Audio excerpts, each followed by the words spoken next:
Mimi Hashim Abdul Kaya ni mwanachama wa chama cha Chauma na mweka hazina wa kata Minazi Mirefu. Nimependa kuwaita hapa kuwatangazia kwamba kuanzia leo hii mimi sio mwanachama wa Chauma na sio kiongozi wa kata Minazi Mirefu kama mweka hazina. Kwa hiyo kwa sababu ambazo zimeweza kunitoa kwamba sijaridhika na siasa ya uendeshaji wa chama cha Chauma, ndio maana nimeamua kuita waandishi wa habari leo hii kuja kuwaweka wazi. Sijaridhika nacho, cha kwanza uendeshaji wa siasa.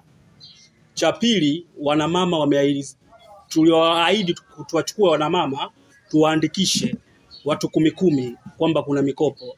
Tumeingia mitaani na kuwatafuta wanamama, tumeweza kuwaandikisha, lakini mwisho wa siku hakuna mikopo. Wale wanamama wa mitaani wanatuona sisi matapeli.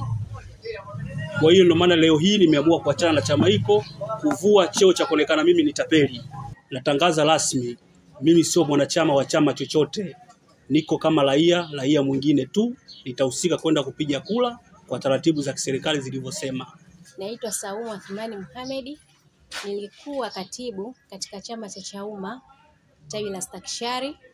Nimeamua kuachana na chama cha Chauma kwa sababu hakina mwenendo mzuri katika uendeshaji wake wa sera. Wanakuwa wana ahadi ambazo hazikamiliki, hazitimii kwa wanachama wala kwa viongozi wao. Kwa hiyo nimeamua kusimama rasmi katika sekta hiyo ya Chauma. Tangu kampeni zimeanza, udanganyifu, uongo ni mwingi, kashfa pia ni nyingi kutoka chama cha Chauma kwenda kwa vyama pinzani. Kwa hiyo nikaona haina haja ya kuendelea nacho. Tulikuwa tukiwatafuta wananchi tuwape sera, lakini mwisho wa siku ahadi hazitimii. Tukiambiwa ni saa 7 mchana basi itakuwa ni saa 10. Haji kwa wakati, wananchi wanakuwa wanasononeka.